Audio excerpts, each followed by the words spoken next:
우리가 일상생활을 잘 돌이켜보면 은근히 자주 쓰는 기기들이 많아요. 헬스케어에 관하면 요새 엄청나게 많이 발전을 하고 있어요. 네. 기술들이 지금 나와 있는 게 꽤 있나요? 너무 많을 것 같아요. 예, 너무 많습니다. 예. 일단은 여기 부착식으로 되는 글루코즈 모니터링 시스템이 있어요. 네. 그러니까 요건 뭐냐면은 이제 혈당 관리 하셔야 될 분들 직접적으로 여기다 붙이신 다음에 이제 혈당 관리를 계속 보시거든요.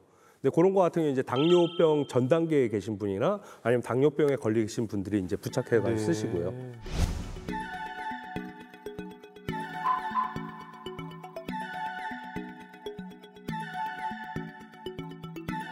국내 연구진이 피부에 붙여 2주 동안 혈당 수치를 연속적으로 측정할 수 있는 센서를 개발했습니다.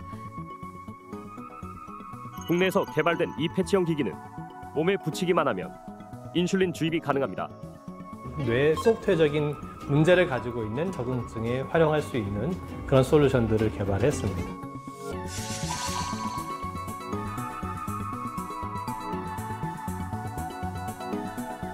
요새는 스마트 슈즈도 나오고 그다음에 스마트 안경, 그다음에 스마트 컨택트 렌즈도 원래 구글에서 개발을 하고 있다가 그건 뭐였어요? 스마트 렌즈는? 이제 착용만 하면은 네. 눈물 속에 섞여 있는 당도를 저희 계산을 해요.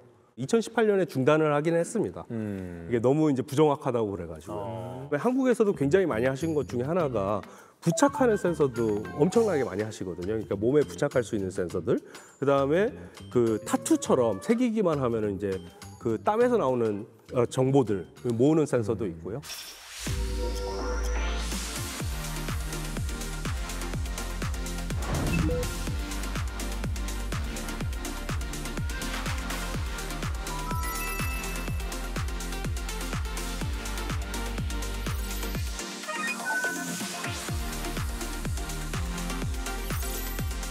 보통 우리가 건강검진을 받으면 피검사를 하잖아요.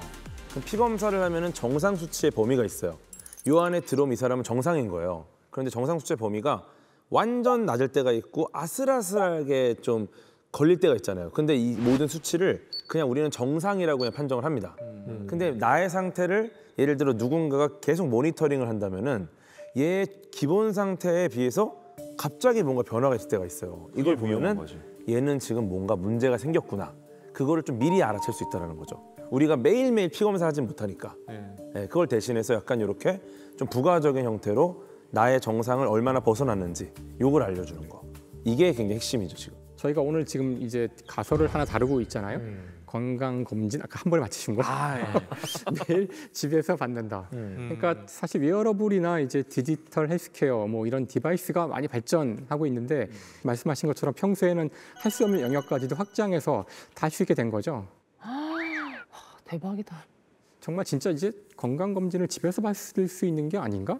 이제 이런 가설이 나올 상황이 된 게 아닌가. 네. 되게 건강에 관심이 많으시네요. 네, 맞습니다. 계기가 있어요? 저희 집안이 이제 운동하시는 집안이 있으셨어요. 최배달이라고. 최배달? 네. 누가? 저희 작은 외할아버지께서 최배달. 네. 와, 이거 몰랐어요. 예. 최배달 선생님 집안이에요?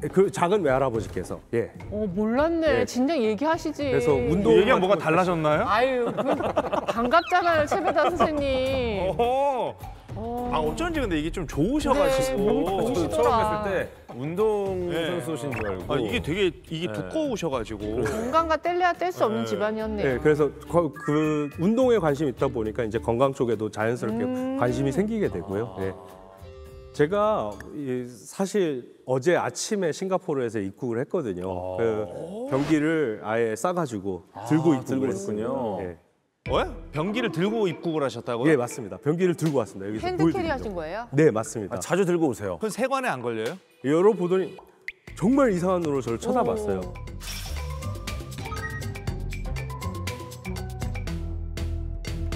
저기 보시면은 모션 센서라고 있는데요. 이 모션 센서 같은 경우는 이제 남성분들 같은 경우는 이제 소변을 보시면 저 모션 센서를 통해서 배뇨지라고 하죠. 그거를 저희가 이렇게 슉 내밀어 줍니다.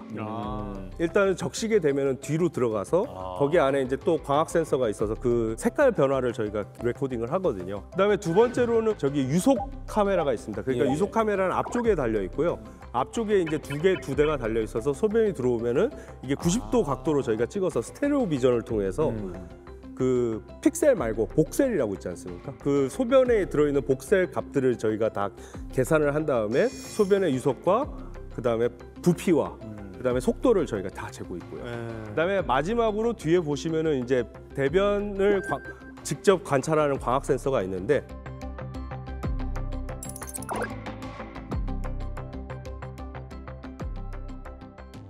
저기에 착좌 센서도 같이 있거든요. 착좌 센서는 뭐냐면은 이제 앉게 되시면 몸무게 때문에 이렇게 눌리게 되면 바로 저희 카메라가 아래에 이제 모든 배변 활동을 저희가 기록을 하고 있어요. 0.5초마다.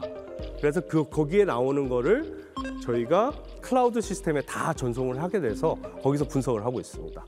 그러면 제가 한번 앉아보겠습니다. 네, 바로 불이 들어오죠.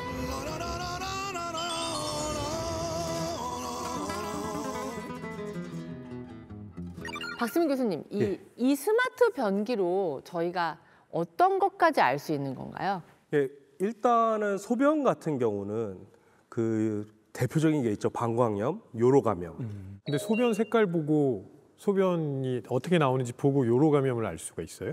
변기 안에 이렇게 스트립 같은 거를 장착을 해가지고 소변을 보실 때마다 저희가 이렇게 튀어나오게 만들어서 적시게 만들어서요. 그거 색깔이 변하면 이제 요로 감염이 있는지 없는지를 보려고 하고 있습니다. 저희가 진행 상태 아니면은 요로 감염이 나올 것 같다 안 나올 것 같다 정도를 AI를 이용해서 판별을 하고 있고요. 대변 같은 경우는 이제 대장암 같은 것도 볼 수 있고 그다음에 대장암까지 알 수 있다면 진짜 집에서 건강검진 받는 거나 마찬가지네요. 기기 자체는 진단을 내릴 수는 없어요.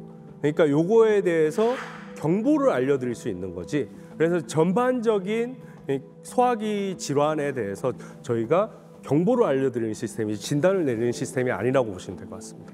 두 번째로는 이제 소화기 내과적 질병들, 그런 과민성 대장 증후군이나 증후군들이 있어요. 그게 딱히 이게 원인이 있지는 않지만 심리적인 거. 예, 그게 심리적이죠.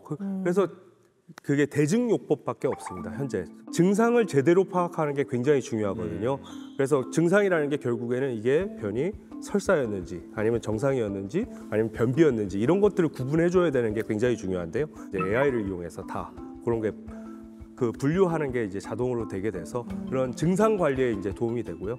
남성분의 90% 이상이 이제 나이가 들면서 겪는다는 게 있습니다.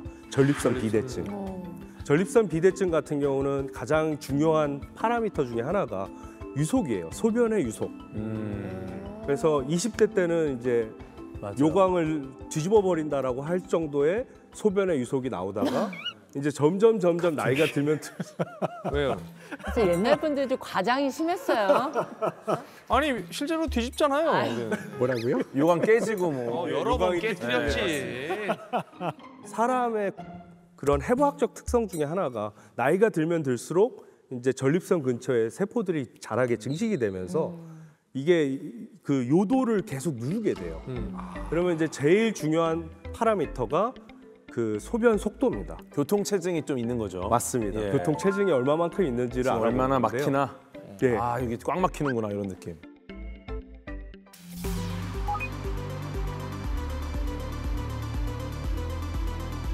그 디지털 헬스케어가 과연 그러면은 어떻게 진화할 것인가에 대해서도 좀 생각을 해보시면 향후 이제 10년, 100년 후에 미래 의료를 생각을 한번 해보자고요. 네. 병원 있을까요? 없을 수도 있어요. 왜냐하면 거의 모든 진단이 집에서 이루어질 수 있고 뭐 마이크로 로봇 서저리까지 다 할 수 있는 그런 게 가능해지지 않을까. 100년이라면 굉장히 긴 시간입니다. 지금 요새 AI의 발전 속도 보면은 솔직히 1년, 2년 후에는 초지능이 나온다고 해요. 물론 SF에도 엄청나게 많이 나오는 얘기 중에 하나예요. 특히 그 스타트랙 같은 경우는 트라이코더라고 들고 다니거든요. 트라이코더가 뭐냐면 사람 이렇게 스캔만 하면은 모든 질병의 진단이 나와요. 맞아. 근데 그런 기능들이 이제 집에서 구현 안 된다는 이야기는 할 수가 없어요. 지금은 제가 볼 때는. 그렇기 때문에 디지털 헬스케어는 뭐 좋든 싫든 이제 미래가 될 것이다라고 저는 그렇게 보고 있습니다. 오늘 이제 주제가 디지털 헬스케어잖아요. 항상 얘기를 하다 보면 이제 맞닿는 게 뭐냐면 어쨌든 나의 개인 정보, 특히 건강, 바이오 정보가 어딘가에 데이터화가 돼서 이게 쌓이고 있다. 그것에 대한 약간의 찝찝함, 심리적인 위축 이런 것들도 분명히 우리 생각을 해봐야 돼요, 그죠? 사실 저희가 전에 한번 그 데이터 이야기할 때 한번 이야기하기도 했는데요. 개인 정보를 어떻게 할 것이냐의 문제인데 특히 건강 관련 정보들은 개인에게 너무나 민감한 정보라 그래서 저희 건강검진 데이터도 집으로 올 때는 이렇게 다 각자만 볼 수 있도록 그렇죠, 해서 맞아요. 오잖아요. 많은 대기업들이 이 정보를 정말 가지고 싶어 해요. 왜냐하면 의학 산업이야말로 가장 거대한 산업이거든요. 그러니까 이 개개인이 어떤 병이 있고 이 사람이 지금 현재 어떤 문제가 있는지를 기업들이 안다면 맞춤형으로 벌어낼 돈이 많기 때문에 그래서 이 정보를 어떻게든 얻고 싶어 하는데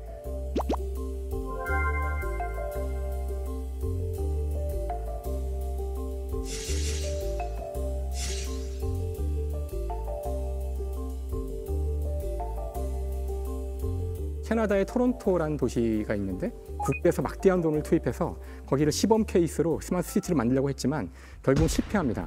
그 이유는 뭐냐면 시민들이 자신들의 모든 정보를 줘야 된다는 사실을 알고서 그러니까 스마트 시티를 하기 위해서는 교통망을 만들기 위해서 모든 개개인이 움직이는 정보를 다 달라 그랬거든요. 움직이는 정보를 다. 그거 주기 싫지. 그건 통제가 그거를 독재지. 그런 문제들이 해결이 안 되자 결국은 몇 년 동안 지지부진하다가 이제는 그 도시는 공식적으로 우리는 스마트 시티 안 한다고 선언을 했는데요.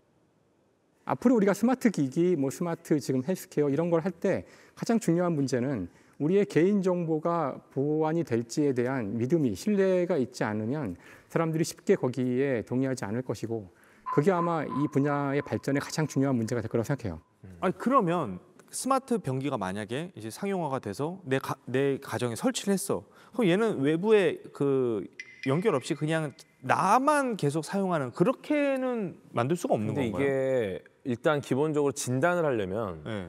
기초 데이터가 있어야 되잖아요. 예. 그러면 이제 예를 들어 이게 건강한 상태다라는 걸 알려면 아마도 AI가 이거 분석을 해야 될 텐데. 그러니까 내 데이터만 쌓으라 근데 이거지. 내 데이터만 쌓는 걸로는 이게 정상 상태인지를 알기가 좀 어려울 수 있죠. 아, 그러니까 어쨌든 기계 세팅을 하기 위해서라도 기준값이 있어야 된다. 아, 나 진짜 홍진경 똥 사진 인터넷에서 돌면 난 돌아버릴 것 같아. 돌아버려. 어떻게 살아요 그러면? 힘들어. 홍진경 변 해가지고 싫어 힘들죠. 싫어. 예. 변도 길다 뭐 이런 얘기 댓글에 써 있고 이러면 나 진짜 힘들 것 같아요. 처음엔 제 데이터만 가지고 하겠지만 좀 지나면은 꼭 그런 거 뜨잖아요. 더 나은 서비스를 받기를 맞아, 원하신다면 난 그게 싫어. 그러면 데이터를 달라고 이제 하거든요. 맞아요. 그러면 다들 망설이게 되는데 맞아. 다음에 뭔가 기다란 이제 뭔가 설명서가 나와요 쭉. 근데 그거 읽어보는 사람 아무도 없고, 그러니까 그 전부 다 읽어봐야지만 이제 파악할 수 있을 텐데 읽어봐도 모를 수 있지만. 야 이거 데이터 축적하는 과정도 그렇고 너무 그 고민이 많으실 것 같아요. 네, 맞습니다. 지금 스마트 변기가 이렇게 발전을 하면서 꼭 맞닥뜨리는 게 있어요. 결국에는 이제 개인정보 보호랑 그다음에 윤리적인 문제에 대해서 그래요. 굉장히 많이 저희가 생각을 하고 있거든요. 저희가 이제 소변 분석이 가능하다 보니까 어떤 기능이 가능하냐면요. 임신 진단이 가능합니다. 근데 임신 진단이 어떤 가족들한테는 행복일 수 있지만 어떤 가족들한테는 아닐 수도 있거든요. 그렇죠. 만약에 저희 스마트 변기를 쓰시다가 갑자기 임신 수치가 40주가 안 되는데 막 떨어지기 시작해요. 그러면 중절을 하셨거나 아니면 유산을 하셨거나 이게 되잖아요. 그럼 이 정보를 과연 남편한테도 정보를 쉐어를 할 수 있는지. 마약 검사 같은 경우도 또 나와요? 당연히 왜냐하면 이제 시약으로 다 나와 있어요. 지금 이렇게 아들 시약지로. 소변에서 아까 마약 기능 나오면 세팅을 와. 해놓으면 그런 것도 그렇죠. 다 그런 것까지 다 할 수 있는데 과연 어디까지 쉐어할 수 있는지가 가장 문제고요. 그 사실 이런 것도 있을 것 같아요. 내가 어저께 늦게 왔는데 사실 회식 때문에 늦은 건데 거짓말 했어요. 나 어제 늦게까지 일했다. 네. 그 부인은 그냥 그런가 보다 하고 잤는데 소변에서 알코올이 다량으로 나왔어. 혈중 알코올 막 0.15. 남편에게 해장국을 끓여 주십시오. 이렇게 나왔어. 그럼 또 부부간에 문제가 될 수 있지 않을까요? 이혼 사유가 되는 거죠. 네. 변기 때문에. 그래서 이게 가전제품으로 될 것인가 의료기기가 될 것인가는 또 완전히 다른 영역이고요. 네. 가족끼리도 내 몸무게 공유하고 싶지 않을 수 있는데 심지어 다른 것들을 같이 공유한다는 게 조금 넘어야 될 산들이 많네요. 예, 확실하게 해야 될 게 이거예요. 화장실을 써서 어떠한 유익한 정보를 드릴 것인가가 되게 명확해야 되고요. 과연 이 화장실을 썼을 때 어떤 해로움이 있을 것인지에 대한 정확한 가이드라인이 있지 않고서야 저희는 절대로 이거를 제품을 낼 수 없다고 저희는 그렇게 생각하고 있습니다. 저는 그 센서가 있고 뭐 스트릿이 나오고 요 사진 보여주셨을 때는 거의 다 왔구나. 이제 조만간 이거 우리 집 안방에도 설치되겠구나라고 생각을 했는데 기술적으로도 그렇고 윤리적으로도 그렇고 아직 헤쳐나가야 될 부분이 많네요. 네. 스마트 변기뿐만 아니고 디지털 헬스 전반에 그런 문제가 다 있다고 그렇죠. 보시면 됩니다. 아. 왜냐하면 빅브라더 같거든요. 솔직히 조지 오웰에 나오는 빅브라더가 그냥 건강 정보만 다 본다고 보시면 돼요. 근데 과연 그 빅브라더를 저희는 수용할 것인가? 고민을 해봐야죠. 네, 근데 모든 것은 얻는 게 있으면 잃는 게 있는 거고 그걸 따져보면서 얻는 게 더 많다면 이제 고민을 해봐야죠.